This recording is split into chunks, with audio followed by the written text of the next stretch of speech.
Questions about what's open in the NFL. Maybe I'll even get to a few of them. Let's talk some Chiefs, guys.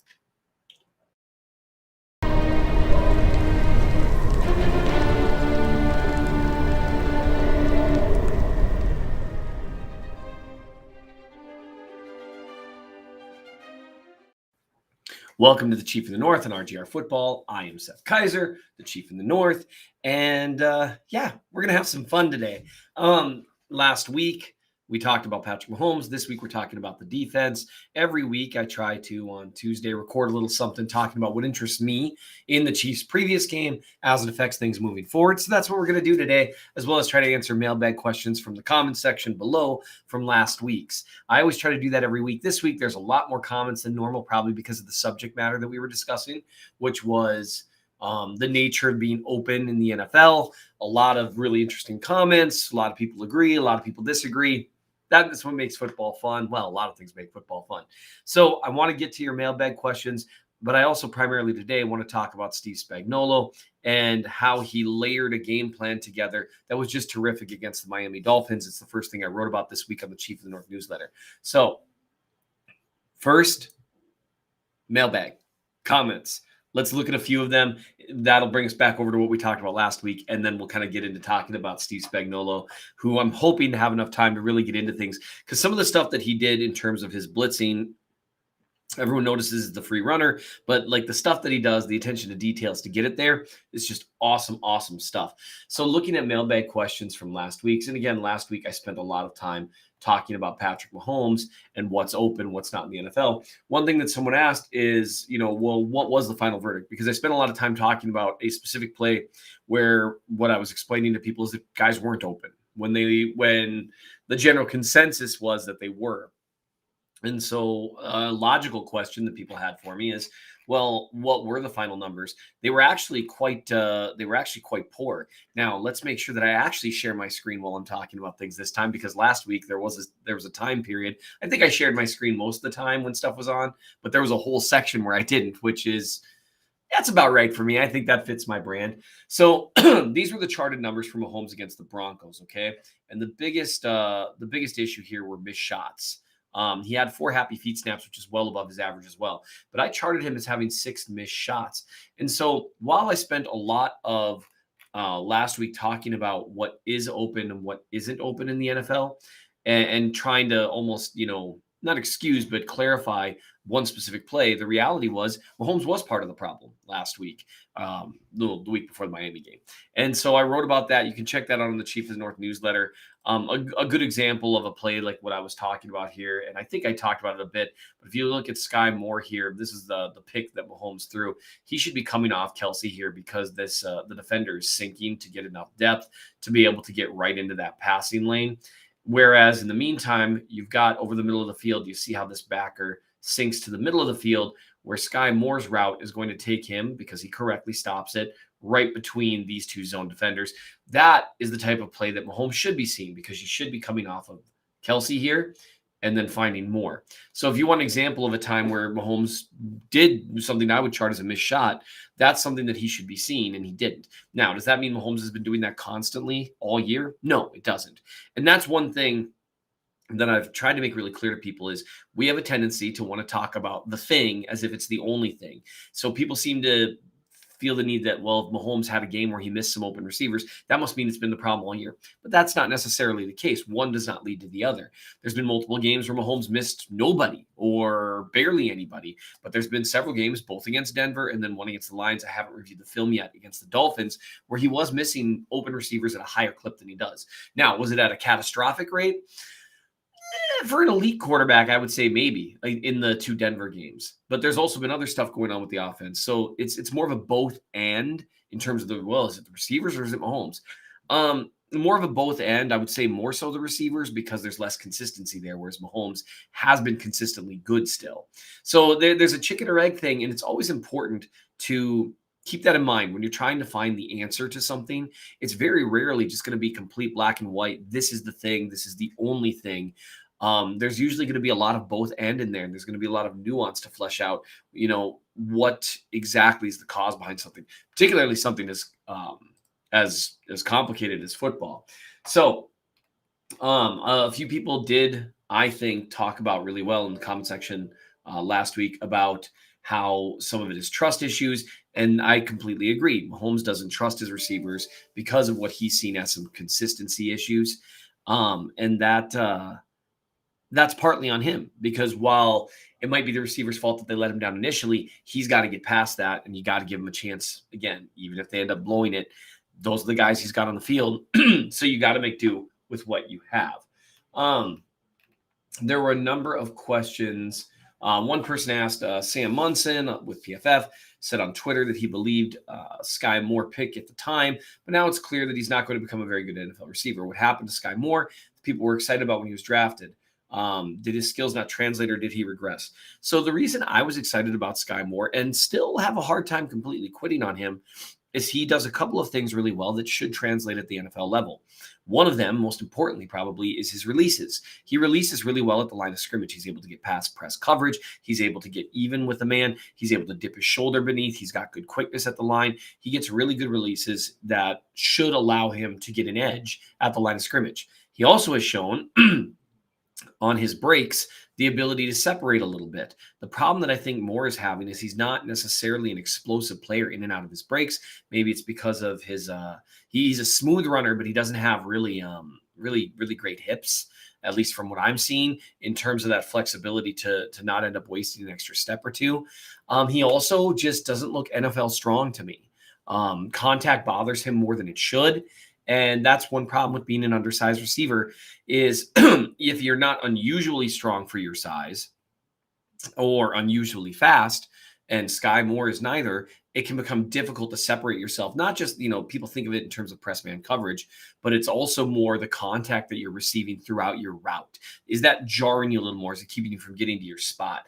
And I do think that is a little more, I think that's a little more common in terms of what the issues are for him, is that he's not necessarily getting to his spot. And so one of the questions here, it's a very nice thing. Sparta's layer. Now this Germany game is in the books. I'm writing this prior. What did the team do that surprised or frustrated me? Me. In terms of the Germany game, something that didn't surprise me, but I was really pleased about was how well the defense performed against a top tier offense. They did a great job. There was some luck in there, but there was a ton of skill in there. And that was really, really not surprising, but I think every week it still is a little surprising as a Chiefs fan over the last few years. Like you keep waiting for the bottom to fall out from the defense. I don't think it's going to.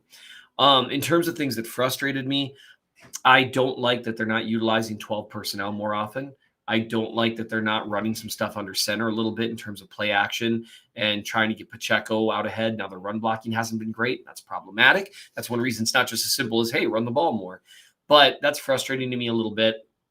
I'm also frustrated that while it appears that they're narrowing the snaps for receivers, it appears that the three receivers that are going to get the majority of the snaps are MVS, Watson, and Rice. And I think while Watson and MVS both could have roles in the offense, I think MVS in particular hasn't been able to take a step forward in what he did last year. And if anything, hasn't been as consistent.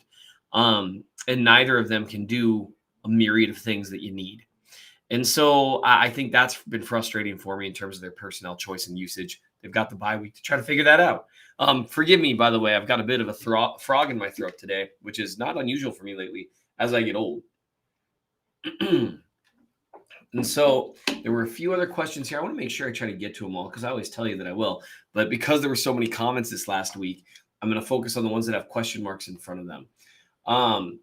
Charles Nielsen asked, why do you think they were reportedly trying to trade Richie James? I know he didn't do a lot in the little he played, but given the ineffectiveness of Moore, Tony, Ross, MBS, and I apologize. I have someone from law enforcement flipping me off. Given the ineffectiveness of Moore, Tony, Ross, and MVS, it seems like they can afford to give him a little more time to prove himself. I agree. I think he maybe requested it after the Hardman trade would be the best guess that I would have. And so I just wanted to make sure someone wrote that Seth Kaiser was Chiefaholics getaway driver, allegedly. Goodness gracious, people. I want to make sure I get to it. Sherry Street asked, do you think Veach is the cheapest GM? Absolutely not. And you got to remember, Veach doesn't set the budget. That's not him. Just something to think about. Not that I'm implying anyone else is cheap. I just think there is a budget. I think they stick to that budget. They've shown they're willing to spend, but they're shown they're willing to spend to a certain amount. Let's put it that way. Financially, they're financially not overly conservative, but they're not overly risk takers either. Brian Butler asks, who would win in a fight, an alligator or an alligator-sized lobster? An alligator-sized lobster, hands down. Anytime you take almost anything in nature that's really shrunk down and you build it up, that thing is going to be terrifying. That's just, one of the scariest scenes that I've ever seen in any movie that has just haunted me is the King Kong from like 20 years ago or whatever. Not the one with the really, really huge King Kong, the Godzilla universe, but the one where Godzilla or King Kong was more like not building sized, but just huge. And he fought a couple T-Rexes or whatever they were. When they fall into this crevice and they start having to fight a bunch of like giant insects, that was horrifying. Oh man, I still live with that. Like that freaked me out. So pretty much anything that gets raised up, that's going to win. So I've got my money on the lobster. All right, let's talk about Steve Spagnuolo and why he is the MVP of this first half of the season. After the Miami game, I don't even know if that's going to get a lot of kickback from people because Spags had a great game plan against the Dolphins. They hammered them on their tendencies, their blocking setups. They just did such a great job. And so I want to talk just a little bit about what Spags did. We'll see how far we can get. I want to start with the very first blitz of the game, the very first third down of the game. Everyone knows, Watson and Dana ended up, kind of sharing a sack here.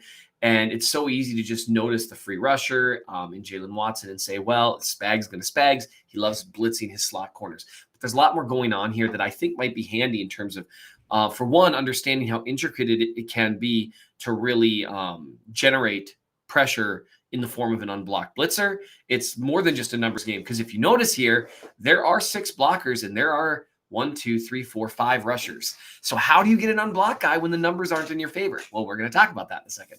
But the other thing is I want to talk a little bit about how Steve Spagnuolo layered his game plan. We'll see if we can get to both of them. So let's watch this sack one more time. Oh, it's beautiful stuff. But something that I want you to know. Oh, by the way, you can read this on the Chief of the North newsletter. You can subscribe. You can subscribe for $12 a year forever, bit.ly/Seth really hates money. Briscoe set that up for me. I think you might enjoy it if you're watching this. So here's something I really want you to take a look at here in how Spags managed to get an absolutely free, unaccounted for rusher while rushing 5 against a protection that had 6 guys. And so here's where it starts. And I do have my screen sharing on. All right, we've confirmed. So here's where it starts. You see you've got the defensive ends lined up wide here, okay? By doing that, you guarantee that the tackles basically have to take them, right? There's nowhere else that can be done. They also, though, have the defensive tackles wide line up unusually wide, both of them, to where they're almost on top of the tackles here. By doing that, you've got the guard, you've got the guard, and you also know, and this is understanding your who you have on your team and how teams are going to adjust to them. You've got Chris Jones over here next to George Karlaftis, and you basically know for a fact that they are not going to leave this right guard, who was desperately overmatched in this game, alone against Chris Jones. So you know that the center is going to be sliding to help him because the tackle can't because of the wide alignment of Karlaftis. If that makes sense, right? So you've kind of done a thing to where you've started to set a few dominoes in order. But if you know that the center, who maybe would otherwise be responsible for a blitzer coming through the A gap here, and that's Drew Tranquil, if you know he's going to be creeping to his right, that means you also know that this running back has to be responsible for the blitzer up the middle. And if you've done all that, you've got your right tackle on Karlaftis, your right guard and your center sliding to Jones, your running back coming here to Tranquil. You get a couple of one-on-ones here on the left side. And now you've suddenly run out of people to where this slot corner that no one is thinking about right now might be the blitzer, and he might come unblocked. And one of my favorite things that he does about it, and so this is it's a zone blitz. And so that's where you see at the snap, Karlaftis takes off. What he's basically doing is trying to ensure that if there's a hot read here to the tight end, that he's able to at least be in position to make a tackle. Because remember, it's 3rd and long. And this is actually a good opportunity to have a conversation about zone blitzes and edge rushers being in coverage, because a lot of Chiefs fans have bad memories of Justin Houston chasing Antonio Brown 50 yards down the field. That was the same concept. It was a zone blitz. The reason why you had, Justin Houston, 50 yards down the field here is because Tom Bahali missed the sack. And so it didn't get home right away. That's the risk you're taking with a zone blitz. But you're taking a risk that a guy might be in coverage who doesn't really belong in coverage. But you drop a guy like Karlaftis or Dana or Menahu who has really good length, they can drop into a throwing lane. So, because there's other times, and we might even get a chance to take a look at them, where they drop, right here into the shallow portion of the field to where you can't just really throw a quick slant, because that's what everyone thinks. Oh, they're blitzing, quick slant. Well, if you've got a guy dropped right there, there's nothing to be done. What I love about dropping Karlaftis here, for one, it allows their coverage to stay strong in this back end because you've got someone else covering the flat. But it also means that you end up with 3 guys assigned to 1. So you've got, at the snap here, you got 3 guys just on Jones, and then you've got 4 guys against 3 on the other side. It's beautiful, and it's so much fun to watch. And that's one reason why Spags deserves even more credit than he really was getting, due to the fact that he was setting them up to take advantage of their blocking scheme. Here's another really good example of that. So this was actually on their 3rd drive. This is another 3rd down scenario. And Spags again sends heat, but you notice it looks very different. This time he doesn't send Tranquil. This time he's blitzing the safety rather than the slot corner, and he's blitzing from a completely different portion of the field. He's taking advantage of, again, you notice the offensive line is sliding left here towards Jones. He knows that they're going to be doing that, and that means the right tackle has to take the inside man. That's Reed. And what does that leave? It leaves Karlaftis with a free sprint at the quarterback, which means, and again, it's they do this, or I'll do this, so they do this. And when they do that, I'll do this, which means they'll do this, and which means he'll check down immediately to his hot read right here, which is the running back. But because they just dropped Tranquil and then had Mike Edwards creep up, you've got multiple guys in position to make the tackle. I love looking at stuff like this. That's one reason why defense is so fun to look at, because it's always a cause and effect. It's always a cause and effect in terms of they do this, I do this, they do this, I do this. And then when they do this, we'll have guys in position to rally and make a tackle and force them to punt. Something that Spags also did in this game is he made sure that he didn't necessarily just blitz every 3rd down. There were multiple 3rd downs where he sent 4 guys. That's something that he's a little better able to do now with the Chiefs having a better front 4. They're not getting pressure quite as quickly as I'd like. That's something to be clear. Like Chris Jones is the only one out of them. Menahu can from the interior, but like being a fast winner, Karlaftis has a lot of pressures, but part of that is because of the coverage. Karlaftis is a guy that'll win, but it's a little slower because he's more of an effort, motor, leverage type guy. Although he's really been working on his move variety and his pass rush plan. But even then, if you've got to layer together 2 or 3 moves, that's going to take longer than just having elite bend around the corner. But all that said, the group of Karlaftis, Jones, Menahu, Dana is the best pass rushing group that Spags has had in his era. So he's utilizing that. And so he doesn't blitz on every 3rd down. What he does at times now is he will do some kind of combo breaker, and he'll blitz on 2nd down instead of 3rd down. And that's actually one of the things that you saw in one of the most impressive points of the game. 4th quarter, the Dolphins have driven down the field. They're trying to tie up the game. They've killed 8 minutes off the clock. And the Chiefs managed to 3 plays in a row kick them backwards and out of field goal range. The first, I love this play right here. This is a look that the Dolphins used several times earlier in the game to try to get to the edge. And Spags just sent Willie Gay Jr. right after it on a run blitz. I assume so, unless he went freelancing, which Willie Gay does do sometimes. And so you've got Karlaftis sealing off the edge to make sure that he can't escape. It was just such a great job here in seeing tendencies. And then the very next play, now you're on 2nd and long, and Spags generally waits till 3rd down to kind of release the hounds. But instead, what he does here, he sends that slot blitz that he's just been waiting to utilize. And you see, once again, you've got some wide splits here to ensure that the tackles are taking on the defensive ends. You've again got you don't have the defensive tackles quite as wide this time. But one thing that I love he also does here is he has Wharton attack this outside gap while Karlaftis drops into coverage, knowing that he's fast enough to be able to win here. Oh, that is a wide split. Never mind. I'm an idiot. This is the okay, center guard. Okay, I had to count my gaps here again real quick. That's one problem with the gifts. So you see the center's lined up here. So he's lined up rather than being outside too far, the way that they are outside farther, the way they were on that initial slot blitz. This time he's lined up basically straight ahead from the guard, right? So he's probably attacking here. Nope, he attacks the outside shoulder. And the reason he does that is it gets him up the field where you can assume Tua's going to run away from the unblocked slot blitz. So much fun to watch. Once, the idiot who's telling you about it gets his gaps right. It is such a cool thing to see how, once again, Spags counted rushers here. 1, 2, 3, 4 rushers, 5 blockers, and he's still got an unblocked guy. That is just really, really cool stuff. And Spags' ability to do that time after time and layer when he's going to send a bunch of guys, when he's not going to send a bunch of guys, it's one reason why he's so good. And that's ignoring all the adjustments he makes on the back end of the defense, which is a crucial part of why they're able to generate pressure, is because quarterbacks don't usually like their first look up against Spags, because he does a good job taking it away and blending his coverages to where quarterbacks aren't quite sure what they're seeing, especially now that he has 4 corners that he trusts and 3 safeties that he trusts, a lot of whom can fill a myriad of roles. It's a beautiful thing to watch. All right, I think I made it through. Hopefully this was somewhat edifying for all of you. Hopefully you have as much fun hearing about it as I do talking about it. And hopefully my screen sharing worked this time, the entire time.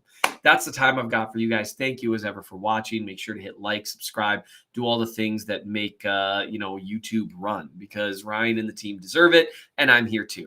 Thanks, guys. It's a great week to be a Chiefs fan. We'll see you after bye week Sunday.